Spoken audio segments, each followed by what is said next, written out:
Hey everyone, this is my brother Michael. My brother Adam. We're the Scharff brothers. You're listening to Mentoring for the Modern Musician.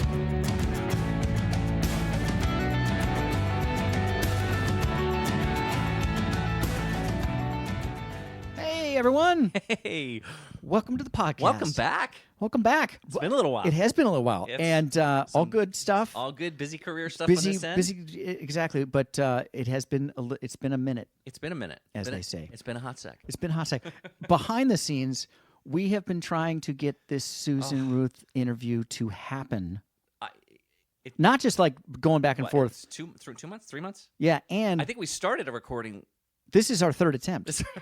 I'm not kidding. It is the third attempt. I forgot about We that. had technical Difficulties twice. which is weird. Yeah.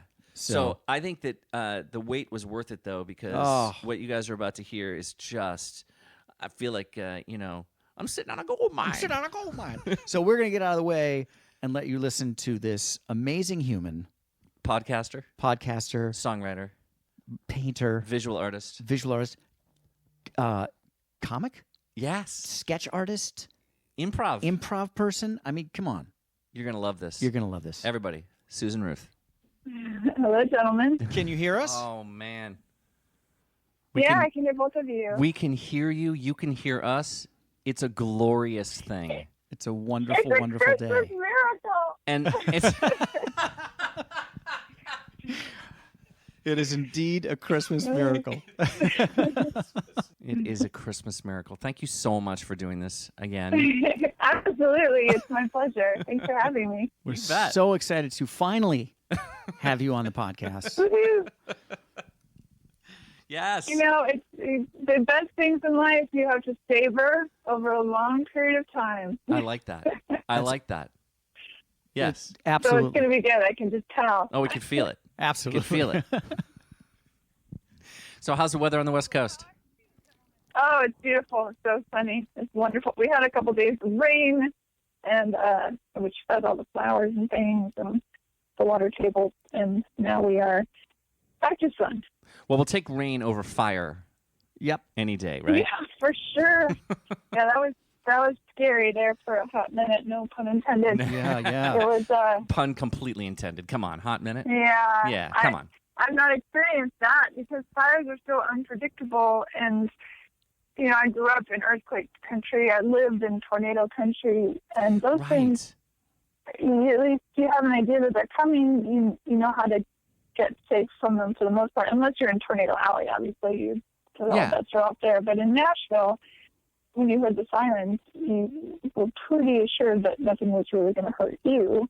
But with fire, it's so unpredictable. My dad calls it's the dragon, and it takes over everything it sees. Totally. Yeah, totally. Yeah. It's actually kind of a good metaphor for the music industry, isn't it? Yeah. Exactly. Well, which side? Is the fire the business side, and the Of artist course. is the shrubbery? The shrubbery. We are shrubbery. Exactly. Yeah, that's about right. So bring us back to the beginning. Where did you get started in your musical life? Well, I was in professional touring choirs as a child. I was part of the Seattle Girls Choir under the direction of the esteemed Dr. Jerome Wright. And we toured around and performed and did all that fun stuff.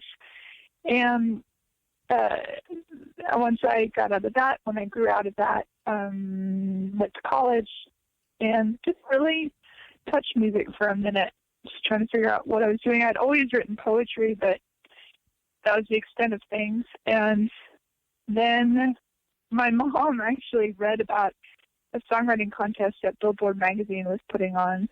And she said, you should enter this. And I said, I don't know how to write a song. And she said, well, guess you should just try. And she double dog dared me, which, as we all know, Oh, that's it. You got it then. that's a gauntlet you cannot ignore. Gauntlet has been thrown So, down. Exactly.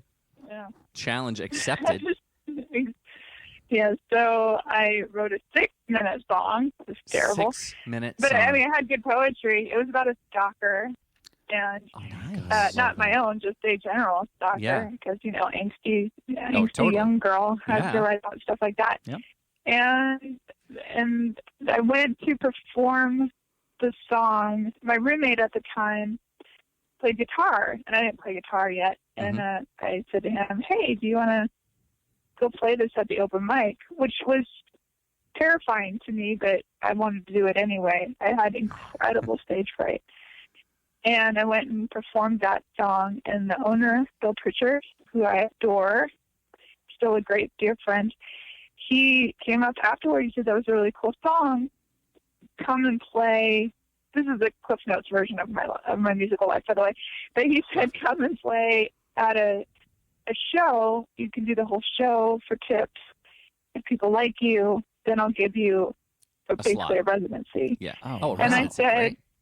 "Yeah." And I said, "Oh, okay." Now, keep in mind that when I got up there to sing the song, which was called "Let It Go," by the way, and I was so terrified. My vibrato was off the hook. I could have been an opera singer in that moment. I bet. My knees were shaking. I was so scared, but I just went for it. And the fact that he asked me to come back, and I said to him, "Well, I only have the one song," and he said, "Well, you better get writing." And I was like, "Oh, okay." So, I love that.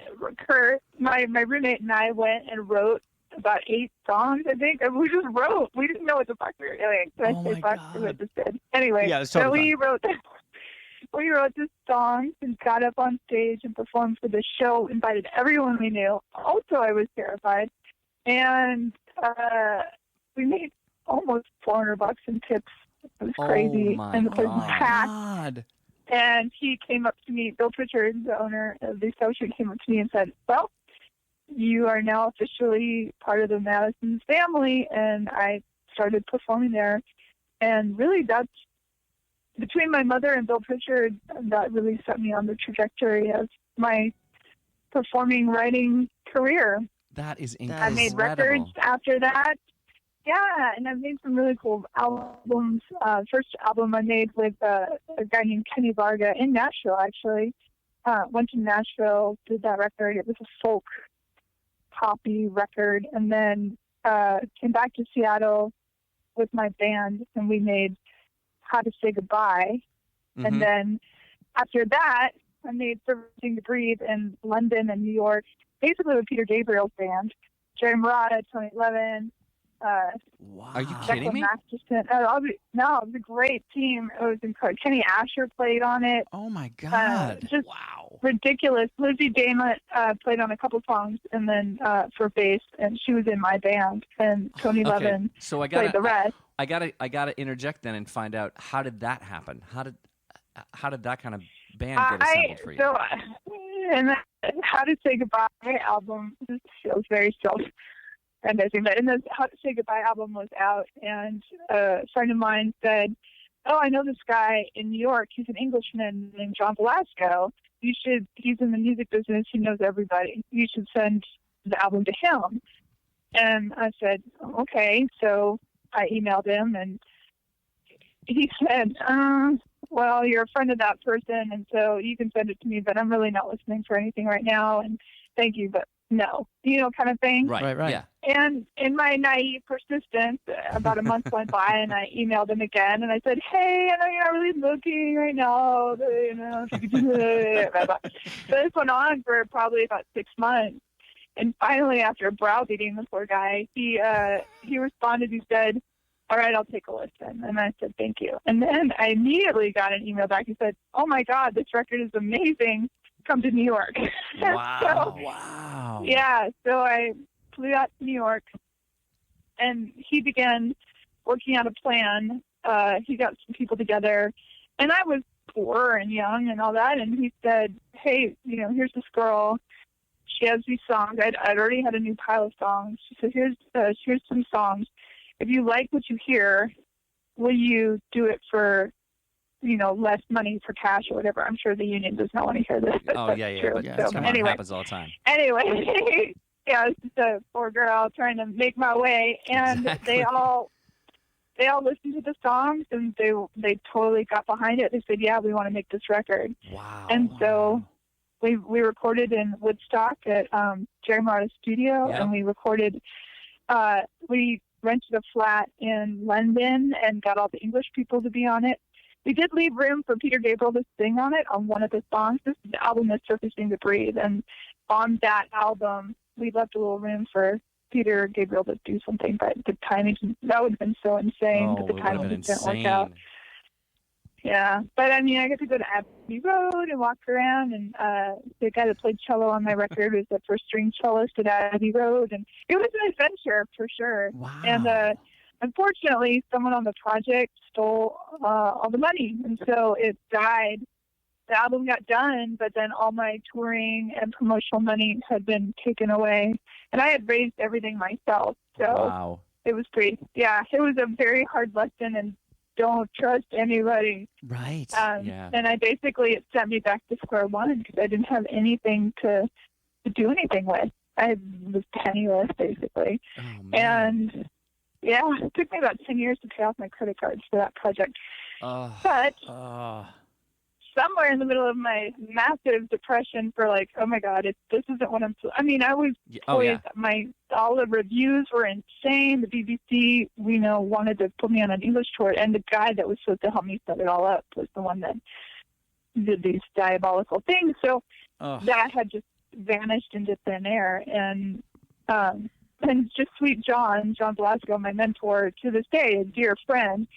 We did what we could to try and fix everything, but there was just no way because his name and my name was on the contracts, and not John, but no. Person. But what's interesting is years later, I was in a coffee shop having a meeting with a sync guy, and he's like, "Tell me your story." So I started telling him the long story. Yep. And when I got to that part, without missing a beat, he looks at me and he says, "Was it?" And then he named the person's name. Oh my and God. I said, "Oh my God, how did you know that?" And he said, "Because they did it to a friend of mine." And I was like, okay. At least I felt like I wasn't so alone. But in the moment, devastated, without any money, thinking, that's it, my career's over. Everything I worked so hard for and planned for is gone. Because without money, we all know you don't go anywhere in this industry. Yeah.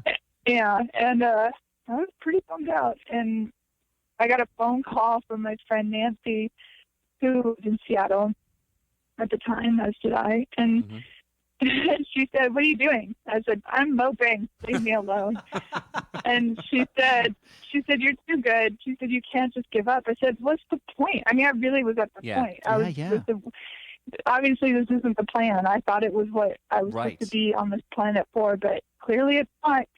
And she said, "Well, okay, feel sorry for yourself as long as you want. And then when you're done with that, call this number and go to Nashville and write with my friend RJ Meacham."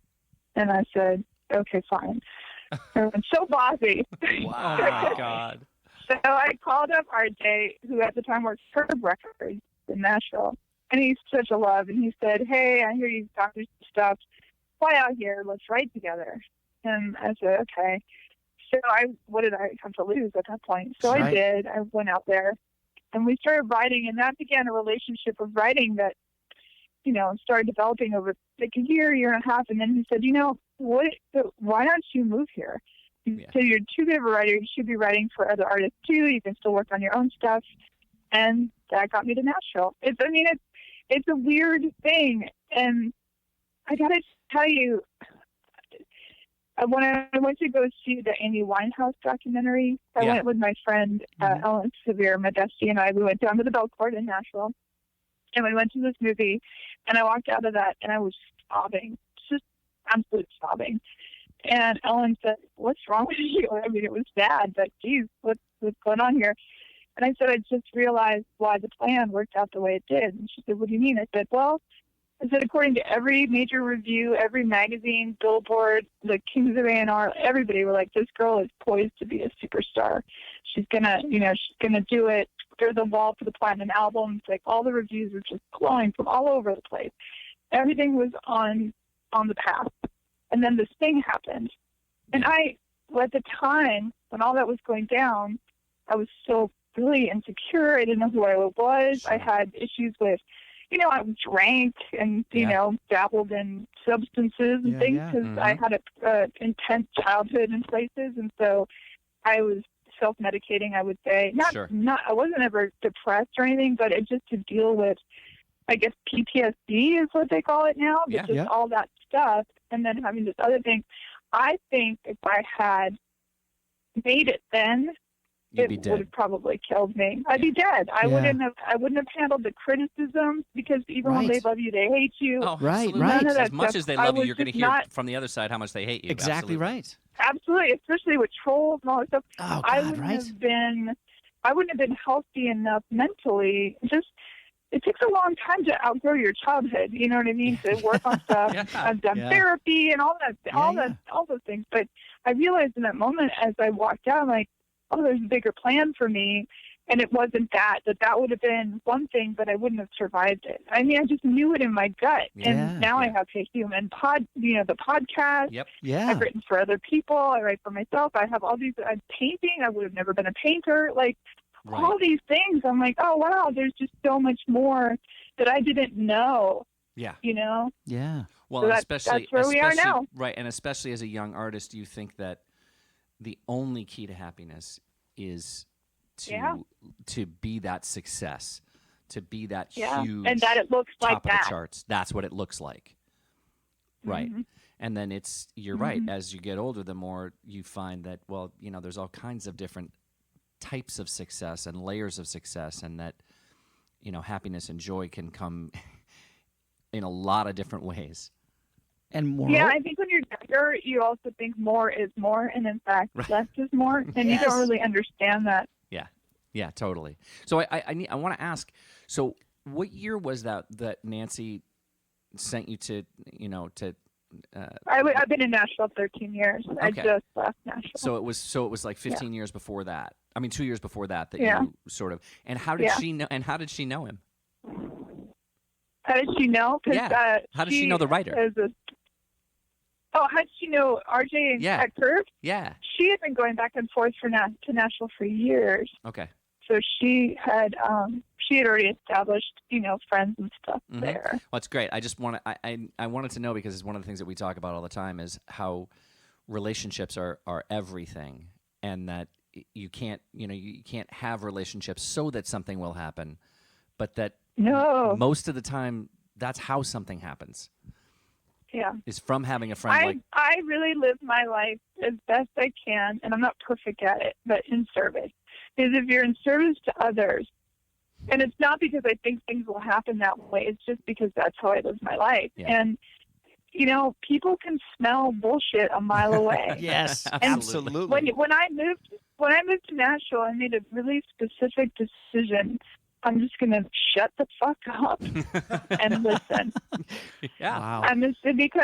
And I came to Nashville with a pile of awards behind me. I had swept the Seattle Music Awards. I had, you know, Female Vocalist of the Year, Songwriter of the Year, Album of the Year, Rock Album of the Year. Like, I had all this stuff. I had won XM Satellite back before Sirius, back when it was XM and Sirius, you know. I won the XM Album of the Year, Indie Album of the Year. Like, I had everything was seriously coming up roses. And I could have shown up. Now, granted, I had the money taken and stuff was definitely not going well. Right. But as far as my career and my talent and my ability, it was all there. But I still, when I got to Nashville, I showed up with the idea that I don't know anything. Even though I was an accoladed writer, if that's a word, I don't know, in Seattle, it should be a word. Doesn't necessarily mean anything in Nashville. And we don't know until we get there, and always be in the room with people smarter than you. It's the only way you're going to learn, you know. And I knew that in Nashville I was surrounded by people way smarter than me, and I have learned so much about songwriting and the craft of it. Oh yeah. You know, living there. Well, interesting. Like going back to your talking about how you always wrote poetry, like that's, you know, pretty obviously your superpower, or one of them, is that words make sense to you, and connecting words to emotions like you have to in poetry, that's something that came naturally to you, and that you've been able to use that with your songwriting, but that poetry isn't necessarily songwriting right out of the gate. It has to be molded and helped to become songwriting. And the fact that you had the foresight to listen to people like that in Nashville and really hone that skill of yours is brilliant, especially as an accoladed singer and songwriter already. Yeah, I just got out of the way and absorbed, because I mean, my God, some of the writers, I mean, most of the especially the hit people, like the old school, like the Chuck Cannons and the Tim Johnson, may he rest in peace, and the, Walt Aldridges and the Deanna Bryants and these people, the Liz Roses, they're masters. And I mean, let's say you could paint some cool paintings and then you went to go hang out with Leonardo da Vinci, would you tell him how you painted a bunch of paintings and you're so cool? No, you'd shut the fuck up. No, you'd shut the fuck up and get out of the way. Yeah. And just listen. Yeah. So, and when I got to Nashville, the other thing I did, again, because I thought it would be a good way to be a part of a community, which this industry, as full of devils and demons, it's a community nonetheless, I volunteered. I went to NARIS, the Recording Academy. I said, how can I help? And so I volunteered there. I volunteered for the National Songwriter Association. I went and showed up and said, let me push some tables around. Let me pour some wine behind whatever it was. Yeah. Let me take up the catering. And that's how you get to know people. Well, again, what's brilliant is it really is, I love that you're talking about that you try to be of service, that you try to live your life that way. And it's really easy to think when you're just getting into the industry or just starting your career that, oh, okay, so she was really successful because she's always doing stuff, so I'll do stuff and then I'll meet people and I'll get something. But you can't do it just to get something. You have to do it. And yes, that's where lots of the get comes from, but it can't be your motivation. Sure, a lot of horrible people succeed. I mean, the industry's full of horrible people that succeed. But I made a decision at the very, very, very start with that very first record. And it's not like it was a hard decision to make. I was an underdog, for sure. I grew up an underdog. I've always been an underdog. But I looked at myself in the mirror, metaphorically, and said, no matter what, I will always be right with me. I will always be able to look myself in the mirror and know that however I live my life, I haven't hurt anybody intentionally, and that I'm not going to hurt another person, especially to get ahead. And that has probably hurt me in my career along the way because I noticed that people that are more dastardly do better, but at what cost? At what cost? Yeah. And nothing there. It's the coin of the realm type thing. It's like nothing is. To me, nothing's more sacred than your self-worth. Yeah. Yeah. Well, I like that a lot because it puts really shines another light on the fact that you realized after watching the Amy Winehouse biopic that it saved your life to have that. Like nobody who would be dastardly or underhanded would ever realize that. That's not. Yes.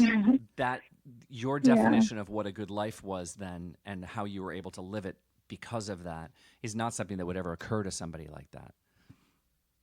Yeah. So. I don't know. I just know that I had some really beautiful moments as a performing songwriter of people coming up to me and telling me how the songs touched them or whatever. But, and I still love making music. I still love performing. I still write for other artists. It's still a gorgeous experience. But I got to tell you, this other stuff I do is just as beautiful. And it sounds all hippy-dippy, but I mean it to say, look, the reality is tiny, tiny, tiny, tiny percentage of us succeed to the levels of the, Selena Gomez, the Pinks, whatever, all those people, the toppermost of the poppermost. Aerosmith, the juggernauts, right? Yeah. Right. That's a very slim few. And so as artists, the rest of us have to look at what it means to, like you said, what does success mean?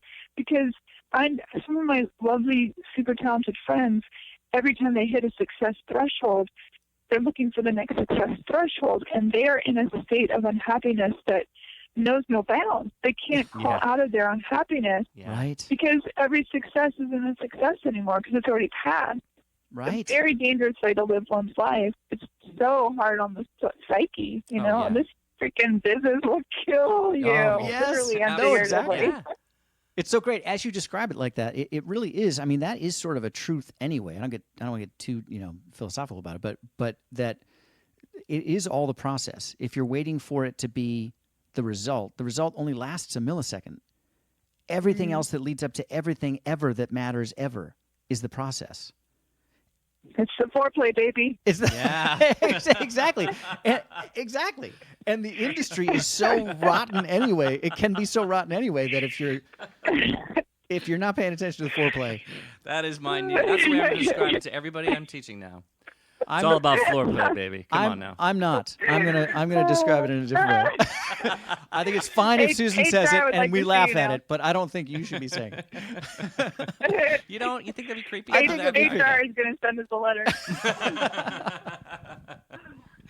Music industry and HR, I don't think there's such No, a thing. exactly. Come I on. don't think so. Exactly. No, that'd be a hilarious movie, though. That would Be be a like to see that one. hilarious movie. actually that would be a great Saturday Night Live scheme. Or That or would. Second City. Second. do Oh, it. Yeah. hey, wait a minute.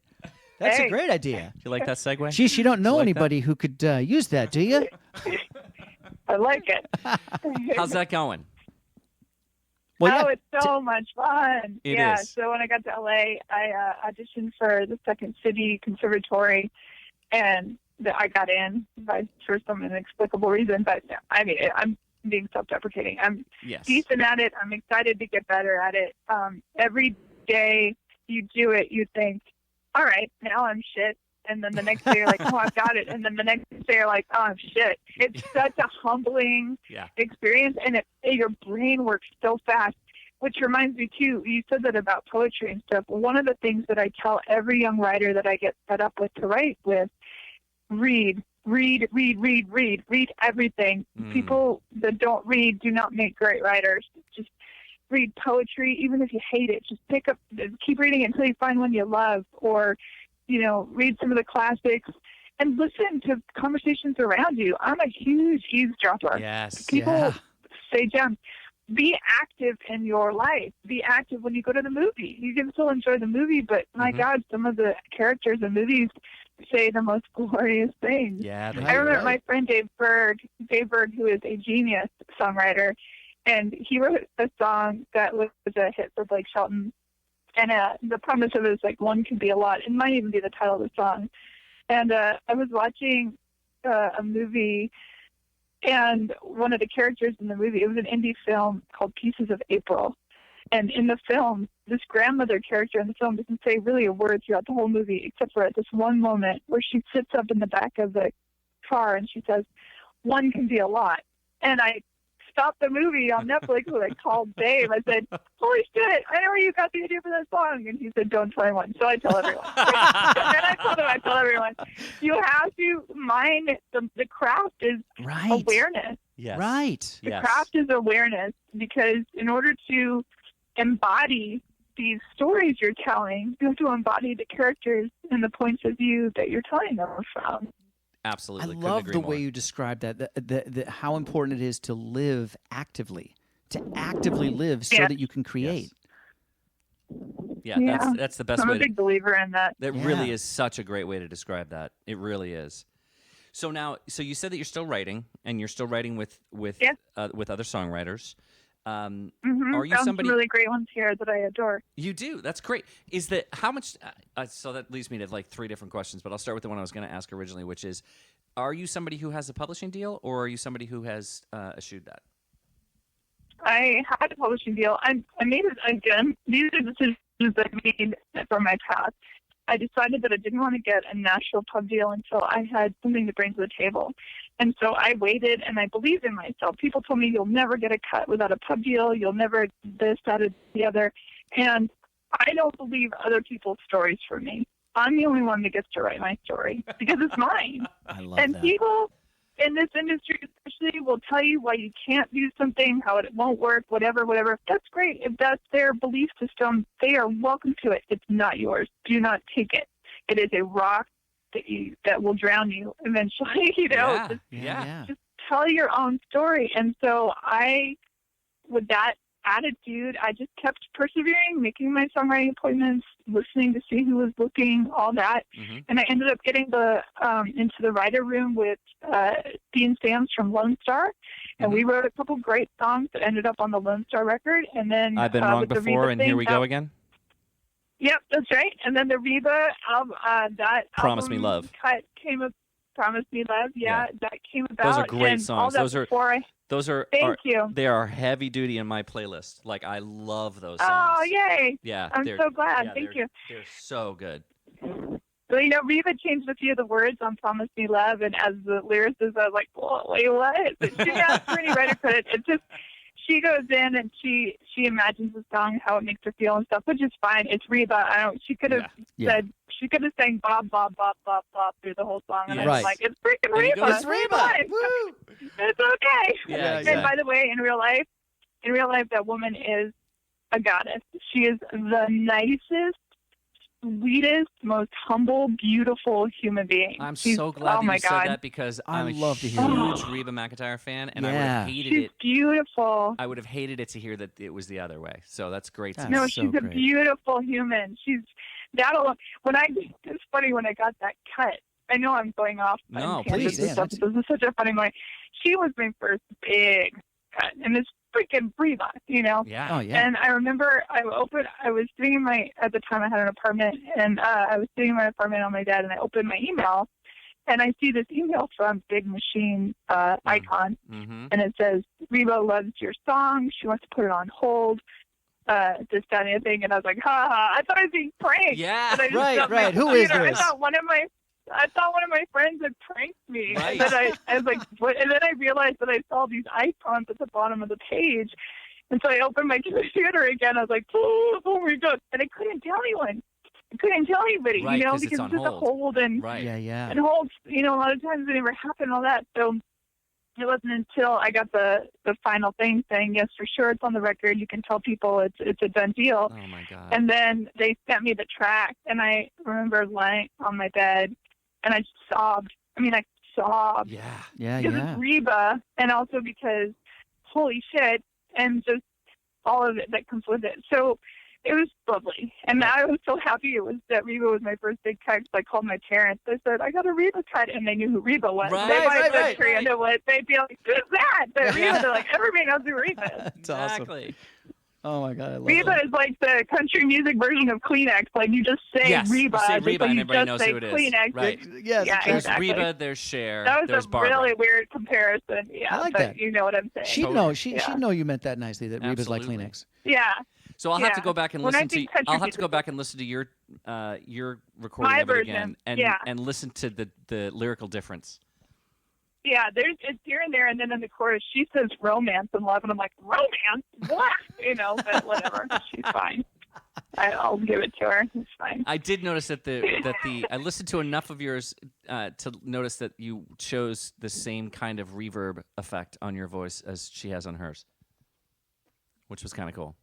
What's interesting is, so they had a copy of my album, right? So they had that track. Oh, they did. So they copied yours. Exactly. So That's Jim so Kimball is cool. the mastermind behind all the beautiful, bells and whistles, and he was the head honcho there, and Oh, that's even more. They just basically used all the same stuff. Oh, yeah. that's even that's cooler. awesome. That's such a great story. I love that. Yeah. All right, so So I had these things, and I was armed, and then I could go and have more power when I went looking for a deal. right, so Because as we all know, publishing deals do not favor the writer at Ever. all. So Yeah. I wanted Yes. to come to the table with something, and it worked in my favor. so So I you, had that deal for 2 years. Mhm. And then I was like, okay, I'm done with having that now. And we agreed that I could mosey on to Buffalo, and so I did. And I'd already had the idea of coming to LA and the work, so it just all worked out perfectly.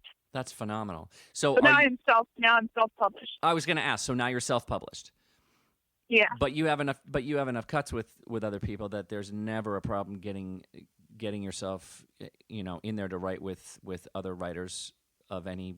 I mean, I haven't had any problems with it, and I think a lot of times the songs speak for themselves also. And I write Totally. in so many different genres, so I have that multifacet that a lot of people don't have. They're really great at just country or just pop or whatever, but I can write in all these different genres. So I think that also gives me a leg up in a way. Oh, absolutely. To not take it That's too. the other thing I want to mention. If there are songwriters listening, which I'm sure there are, is that listen to our forefathers and foremothers of music. Go back go back and pull out your parents' records and your grandparents' records, go on the internet and do deep dives until you have heard stuff all the way back to classical. Because you'll hear modern music and you'll hear, oh, that's Pachelbel's canon in there. That's so weird. Right, exactly. That's Twinkle, Twinkle, Little Star. That's so crazy, or whatever. But you have to have that. I really believe that in order to develop your craft, you have to know where it all came from. Everybody stole from everybody else. Led Zeppelin stole from old blues stuff. It's just, it goes back. Always. Absolutely. Not to I'm off my soapbox. No, it's good. I love it. Get back up there. I want to ask a quick logistical question. I don't want to get too deep into the weeds, but are you doing all of your publishing stuff, or do you have anybody doing like admin stuff or any co-pub? Oh, no, I have an admin. Margie Evans out of Nashville. She is phenomenal. Yeah, she's great. And she works with littler folks and big folks. And So for fantastic. again, for songwriters who might be listening, maybe could you just briefly define what an admin does for your publishing? Sure. The admin is on the lookout for your cash. So don't just rely on your PRO, which would be BMI, CSAC, ASCAP, and then the host of foreign ones. That's the other thing. Be aware, especially coming from me. I can tell you, if you don't have your hands in everything, you will regret it because things will go to the wayside. But an admin person looks for where your stuff is being played. They have, like Margie, has the ability to look into third markets in places like Turkey and, wherever, Brazil, things like that. And they're looking for where the songs are being played, and then they collect your money for you. That's great. So, and when they do it, how's that different than a publisher? Well, they're not paying you a monthly stipend, so you're not owing them the nut. So, like a publisher pays you, let's just keep it easy. Let's say a publisher pays you $1 a month. Yeah. And that's not so far off. Anyway, a publisher pays you $1 a month, and you have songwriting royalties coming in that are 90 cents. Yeah. Well, guess what? You don't touch it. It all goes to your publisher. So you get to keep your writer's share, but not your publishing share. But it gets very convoluted very fast. So an admin person, you pay either an hourly rate or whatever you determine or a percentage of the whole that they collect for you. So you're not, you know what I mean? You're not robbing Peter to pay Paul, basically. Awesome. That's fantastic. That's great. Yeah. I love that we got in there because one of the big reasons that that I had originally wanted to have this chat was because I had told you I had been talking to our mutual friend Skylar over at WME about that no one would talk to me. Skylar. Shout out. I know. Shout out Skylar. Shout out Sky. We shout out Skylar all the time. Yeah, we do. And I was talking to him that I couldn't get anybody, Adam and I could not get anybody to come clean about writer's cuts. Or splits and how people are doing that. That's how so that's weird working. to me. And I that's don't what he said. understand That is how you and I originally got connected and that was my favorite thing that you said to me in our original phone conversation was like, why? Why would nobody want to talk about this? Yeah. And that's crazy to me. Look at it this way. Here it goes. All right. You let's say you have a pub deal. Yeah. Let's just say this is never going to happen for new writers if they don't have big cuts already. Yeah. But the pub deal is going to be this. The publisher gets 100% of your publishing, and the writer gets 100% of whatever they write. So let's start with $1. Let's split it in half. 50 cents goes to publishing. 50 cents goes to writing. Now, however many writers are on that song, the writers share that 50 cents. And then whoever their publishers are, some are self-published, some have publishing deals, whatever, that other 50 cents get split up among the publishers. And never the two shall meet. However, things start getting a little convoluted because publishers can collect money for writers, which is then you get into situations like the Dixie Chicks who had to sue their label / publisher because $100 million was suddenly audited and found, and like, wait, what? So and that's the other thing. Audit your publisher. Don't be scared to take active roles in your business life. It is a business, period. I know it's a little easy to be like, no, we're artists, blah, blah, blah. Right. But people make mistakes. Even when I left my publisher, I audited the song list. I said, I want to see what you have listed as your songs, what's your co-pub, which that came in as a co-pub, and what's your mine, and make sure there's nothing on there that is wrong. And there was a ton wrong, and it's just human error. Somebody does something or thinks something or hears a song and they think, oh, is that our song? Or you say, hey, I'm really excited about this song I wrote 20 years ago. Right. Maybe we can pitch it. Things get convoluted. So you got to pay attention and audit that stuff. You have all the tools between your PRO, and you should be keeping track. I sound like a mom, but I'm like, you should be keeping track. No, I love it. No, I love it. This is why we wanted to talk to you.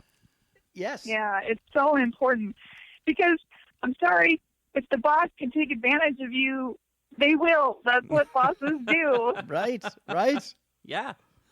Oh, yeah. That's awesome. I've asked so many songwriters, hit and unhit writers, do you audit your songs when you leave? And none of them have ever done it. I was like, wait, what? Wow. I can't believe I'm the only one that's ever done that. But I'll tell you, I have worked for hit songwriters, and maybe that gave me a leg up because, like I said, when I first came to Nashville, I let a lot of the hit songwriters know, hey, I have a lot of these business skills. If you need anyone, because y'all are a mess, let me know. And I learned a lot in that way, too. And I remember working for a hit writer I will not mention, and I started going through his paperwork. I was like, you're owed like a shit ton more money here. He's like, what? Wow. So, I mean, you got to pay attention. Yeah. Yeah, and the idea... Also, our PROs are set up only just to really help the big dogs. It's a trickle-down economics in the music industry. And people don't understand that, but it really is. Well, it's really interesting. The more you talk about this and how clear it is to you, you getting absolutely royally screwed over early in your career gave you this brilliant, actual experience, like, livable real life experience about this is how awful it can be. Hey kids, listen to this. Yeah. But has worked out to your advantage on the business side, has forced you to be super organized. I make tens of dollars. It's very exciting.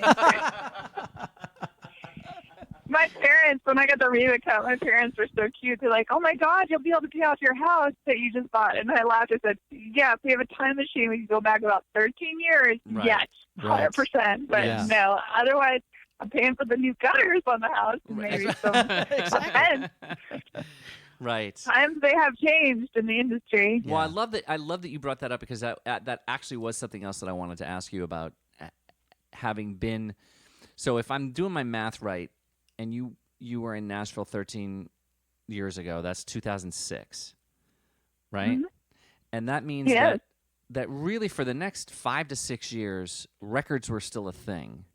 That people were still downloading music and buying music and doing.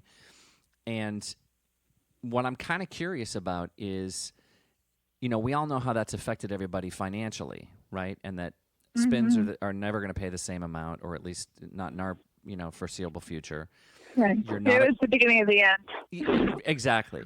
But what I'm really curious about is that I haven't gotten a chance to ask very many people about is what kind of difference you've seen that make in terms of just the day-to-day of being a songwriter, of working with people and being excited about a track and what happens from then, and If you go into this business to be rich and famous, you're going in for all the wrong reasons. If you get into this business to be rich and famous, it's a disservice to both you and to your craft. I mean, and I know incredible hit writers who are now also real estate agents because they can't make a living anymore songwriting, but do they stop writing? No, they can't. It's in their blood.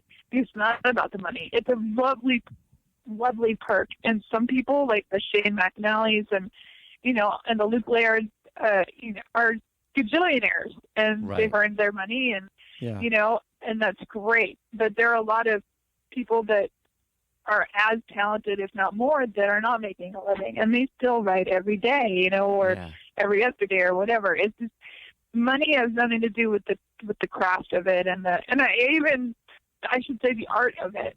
Yeah. Because we write songs a lot where we think, my friends and I, or, the artists write songs and they look at it and they go, you know what, this isn't a hit song, but it's a nice song, it's a good song, and it got out what I wanted to say, and you have to write those songs to get to the other ones, because you never know if this is the one. I used to joke I write with Nashville, one of my favorite co-writers is Hadley Canary, and she's incredibly talented performing songwriter, and I tell her, I was like, sometimes I wake up and I think, oh, God, we got to write a song again today.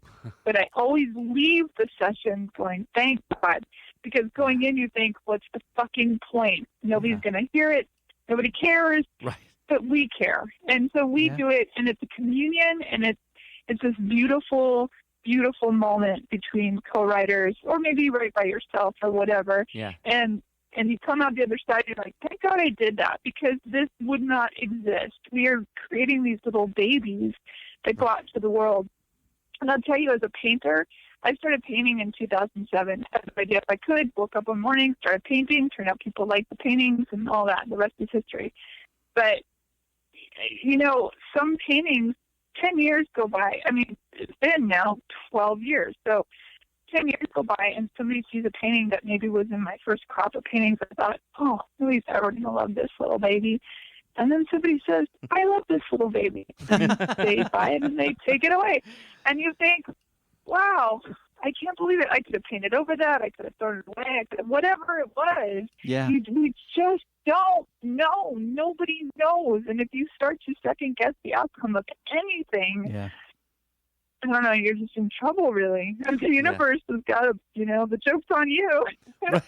Right. No, exactly. Yeah. So anyway, that's kind of a big no, thing. It's not. Yeah. It's perfect. It really is exactly what I was hoping that you would get to, is that you can't be it. The goal can't be about making enough money. I mean, No, because the goalpost keeps moving. Right. It will always move. No matter where you are, the goalpost will move. And if you live your life trying to score a goal when a goalpost constantly moves, you're never going to be happy. And what a terrible way to live your life. Like, I want everyone to be happy. Yeah. Yeah.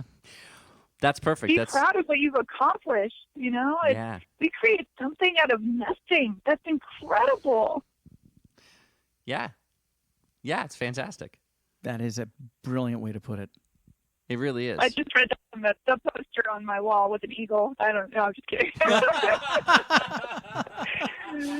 trying to cheer people up. I know it can be a very sad, lonely, stressful, freaking money out the window existence. Absolutely. So don't get into it to be rich and famous, because you're probably not going to get there. Tiny percentage of you will. And God bless. I wish all of us could. Yeah. All I'm saying is, love it for the sake of you're a creator, and no one can take that away from you, and no one gets to tell you who you are or how you should write or what you should think or any of it. You are the dominion of you, and let that be your goalpost. Let that be your guide, because once you've established that it's you, none of that outside noise can bring you down to devastation. And take it from me, because I've been devastated. Yeah. Yeah. I love that. It's funny. It makes me want to ask you one more question too about geography. Sure. Do you are you given everything that's happened with the industry and the tanking out of sales and the really, really even more concentration of money in one spot? How much would you, if for a young songwriter, would you say, yeah, you should move to Nashville, you should move to LA or New York, or I mean, I think there is no better education than a Nashville songwriting education, honestly, no matter what your genre. Sure, they gear more toward country, but I mean, at least for me, and I can only speak for me, but I learned so much there. And it was time for me to expand. So I left Nashville and came to LA, and I want to write for sync and television and stuff like that and expand that part of my thing. But, if you're a total full-on pop person, then you might want to stay in the places where that is like go to Sweden or, be in Yeah, LA right. or New York. But to learn the craft of writing, I do believe still to this day that there is very few places that will teach you that craft as well and as deeply as Nashville. It's what they do, I love that. It But you sounds have to use the services that are there, like NSAI, and go to the camps and go to the lectures, and show. You have to do the work. And I know that television makes you think that you can just show up to a place and they hand you a check for $1 million and you're a superstar, and that's great. That works for a couple people, but do you want it that fast and that easy? No. I mean, be a master at your craft. The 10,000 hours Malcolm Gladwell thing. yeah. It's something to be proud of.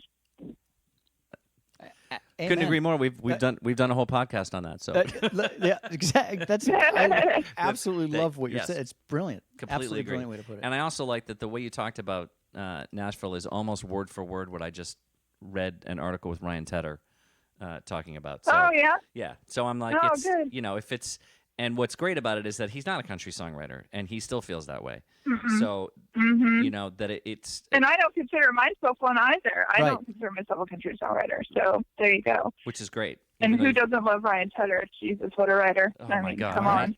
Exactly. And what's interesting is that you don't consider yourself a country songwriter, and yet you've got some phenomenal country tracks. So Thank you. yeah. So I Stuff just, that will never be heard by anyone. well, certainly the Reba and the Lone Star ones are going to be heard by people because yeah. those are And definitely. please, anyone out there listening, I am on iTunes under Susan Ruth. I've got records up there that are mine that I'm singing and all that. And do not be fooled by my squeaky, weird voice, talking voice. I sing totally different. Well, it's great. I literally was just going to talk about that to go and check you out too on Spotify and iTunes and Deezer and all the other places.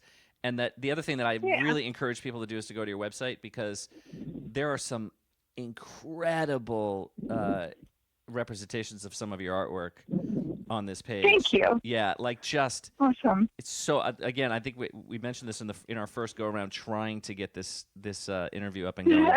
Yeah. That I could do a whole podcast just talking to you about the paintings that are on your website because they're all so powerful. Amazing. And we'll make sure we put links in the show notes. Yeah. So yeah, for sure. Oh, you're the best. Thank you. I appreciate it. You guys are awesome. I'm sorry if I kind of railroad you. I feel like it's so hard on the phone because it's like a delay. Yeah. No, I know. And I feel like I'm talking over and you know what? We wanted to have you on the podcast to hear you talk. Exactly. So we know exactly what we're going to say. Mission accomplished. Mission accomplished. I mean, and that was it was easy. We didn't even have to pull. It wasn't and like it's pulling teeth. brilliant, wonderful, sage advice for anybody in the industry for a long time or just starting out. I mean, just brilliant, and I absolutely love your look on life. It's amazing. Well, that's what I was going to say, and sticking with the theme of this podcast, which is to try to give updated,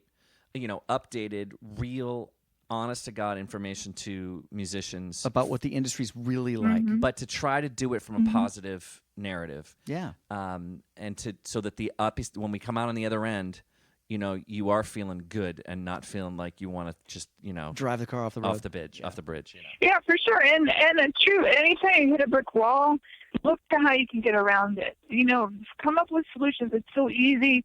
I've done it. I've been guilty of this to bitch and moan about it. But then you have to get out of that, the pity party, and say, all right, what can I do to change this? How can I make a difference? Whether it's getting a collective together yourself. Some of my friends have made their own collectives of songwriters, and they're taking the sync world by storm. They did it on their own because it was so frustrated that the publishers weren't taking active roles in that stuff. Yeah. It's easy to complain, but just and get it out. I think it's important to get all that stuff out of you. Right. But then go, okay, now what can I do? And team up with other frustrated people. They're like, you know what? Let's take our power back. Yeah, exactly. Yes. Norma Ray that shit. Yes. Exactly right. That is the quote of the podcast. There we go. That's it. I think that's Norma Ray that shit. Come on, you songwriters. Norma Ray that shit. Yes. That's right. Exactly. And also, please, anyone listening, listen to Hey Human podcast, because that is truly a labor of love of mine, and I'm so proud of it, and I want to get it out there in the world. Again, that was going to be in the intro too. Is that I'm a huge fan and big listener of the Hey Human podcast. Yeah. Yay! It is the Thank you. coolest. It's just such a cool slant on an idea for a podcast to just talk to different people from different walks of life and just see how they do human. It's phenomenal. And you're a really good interviewer too. So. Oh, thank you. Yeah. And I would say a good human. Yeah. Oh, You yay. qualify. I will give you my parents' phone number after this. You can call them. Call them. They like me. Exactly. Well done. Well done. Do not tell my mother I interrupted you. Never a chance. I will not tell Not you. even. Thank you guys so very much. It's an honor that you asked me to be on here. I really appreciate it. Susan, thanks so much for doing it. We can't thank you enough, and hope to do it again in the future. Absolutely. Yay. All right. Have a wonderful day, guys. All right, too. thanks. You too, Susan. Bye-bye. Bye. Bye. Well, Wow. that was amazing. Incredible, right? Dude. Right? Just a phenomenal. I'm not kidding. I mean that. What a phenomenal human. Well, and this is why, again, I know we just talked about it at the end of the podcast, but for anybody out there who hasn't yet, listen to the Hey Human podcast. Well, I'll put it in the show notes. Yeah, because she really is a phenomenal human and really is interested in how to be human. Yeah. How do you do human? Yeah. Like that, it really, so much information in there, guys, and just so much really great, actionable advice. And again, And she hit on all the points that we always hit on. She did. Do the hard work. Do the hard work. Go to it. You can't go into it for the money. Nope. If it's about the money, you're going to just spend your life being disappointed. And just It do doesn't something. mean you won't make money. No. And it doesn't mean that you can't have the dream of the big payoff still. But that can't be your goal. Right. Right? Yes. The goal has to be something. It has to be the art. It has to be. It has to be the creation. It has to be the process. Yeah. Yeah. So, go back and listen to her stuff. And, Oh, man. And, Thank you, Susan Ruth. thank you, Susan Ruth. And don't forget, you guys, you got this. We got your back.